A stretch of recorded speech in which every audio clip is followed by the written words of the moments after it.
Cerita dongeng kancil dan gajah yang takut tikus. Pada suatu hari, si kancil berniat berkunjung ke kediaman si tikus sahabat lamanya. Pagi-pagi sekali, si kancil sudah mulai berangkat dari rumah. Agar dia tak terlalu siang tiba di rumah si tikus. Si tikus tinggal di sebuah kawasan kecil di pinggir hutan. Tempat itu sangat indah karena terdapat sebuah danau kecil di tempat itu. Si tikus tinggal secara berkelompok, terdiri dari beberapa keluarga dan dipimpin oleh ketua tikus yang menjadi sahabat karib si kancil.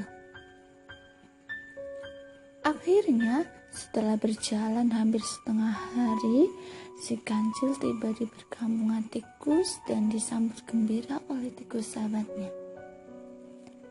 Wah, kancil sahabatku, sudah lama ya kita tidak bertemu.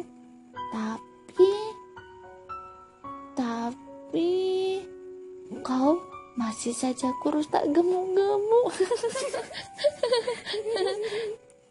Canda si tikus menggoda. Benar, sejak peristiwa terakhir kali kita bertemu dengan singa itu, hingga kini kita baru bertemu lagi ya. Tapi nih, anehnya badanmu juga tetap saja kecil, tak tinggi-tinggi. Si kancil membalas candanya. Mereka memang sudah lama tak bertemu sejak peristiwa si kancil menolong tikus dari singa. Bahkan karena pertolongan si kancil, tikus dan kancil akhirnya bersahabat. Kedua kawan lama itu bersenda gurau dengan hangatnya mengenang masa lalu mereka. Saling puji dan saling ejek seakan menjadi hal biasa yang selalu bisa mendatangkan tawa yang membuat mereka lebih akrab. Tapi beberapa waktu kemudian mereka dikagetkan oleh tanah yang berguncang. Mereka lari keluar dari rumah karena mengira terjadinya gempa bumi. Tak terkecuali si kancil. Tapi ternyata anggapan mereka itu salah. Karena yang membuat bumi terguncang adalah segerombolan gajah yang masuk ke daerah pinggir hutan dan memakan semua tumbuhan di sana. Akibatnya, tempat itu menjadi porak-poranda karena banyak pohon yang tumbang dan patah diterjang oleh para gajah.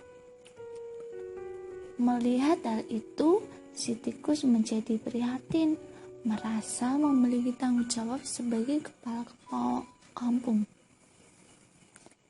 Si tikus pun menghampiri kawanan gajah untuk memberi nasihat. Melihat kawannya berjalan ke arah gerombolan gajah, si kancil mengikuti karena takut jika terjadi sesuatu pada si tikus. Hai kawan-kawan, aku mohon jangan merusak alam di sekitar sini. Ini kampung kami, jadi silakan kembali dan cari makan kepada rumput tempat biasa kalian mencari makan. Lihatlah, banyak pohon yang patah dan tumbang karena kalian terjang, kata si tikus. Mendengar ada yang berkata pada mereka, gerombolan gajah mencari-cari dari mana arah suara itu muncul. Lama mereka mencari, tapi tak ada yang melihat satu sosok yang mereka lihat. Tapi begitu mereka tahu bahwa yang berkata pada mereka adalah seekor tikus yang sedang berdiri di atas batu, spontan mereka tertawa terbahak-bahak.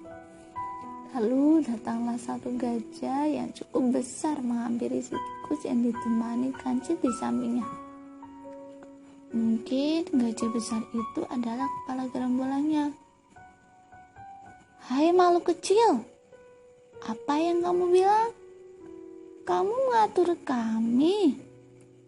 Makhluk kecil rendahan sepertimu itu tak pantas berada di sini.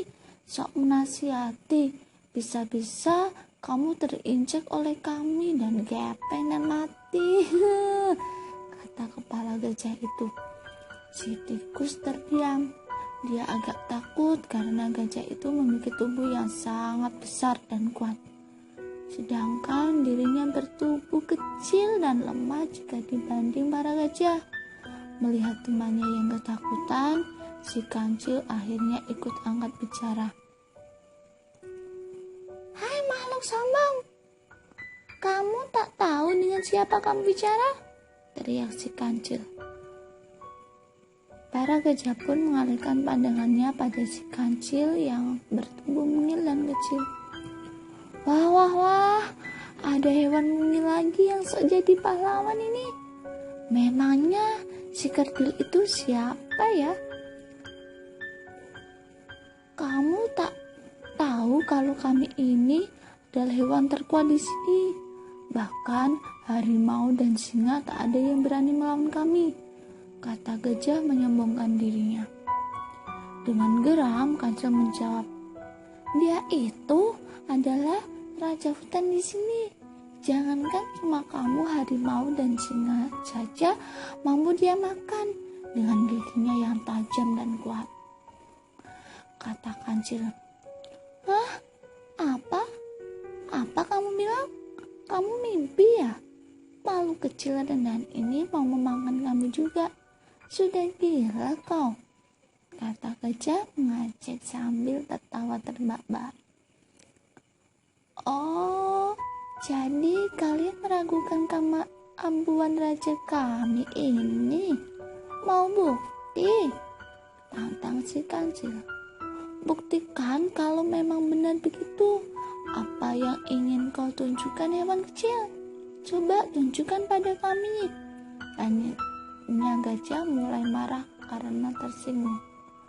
Baiklah, apa kau mampu memakan batang pohon dan kayu itu? Tanya si kancil. Ah, gila kau. Mana mungkin ada hewan yang mampu memakan batang kayu? Bahkan gigi serigala dan singa serta harimau yang tajam tak akan mampu memakan kayu, katanya si gajah. Seakan tahu dengan siasat si kancil, si tikus berusaha sok angkuh dan berani. Rajaku ini giginya sangat kuat dan tajam. Jangankan daging kalian, binatang, batang kayu yang besar pun tak menjadi masalah untuk dirinya. Mampu dia robohkan dan dia makan, kata si kancil.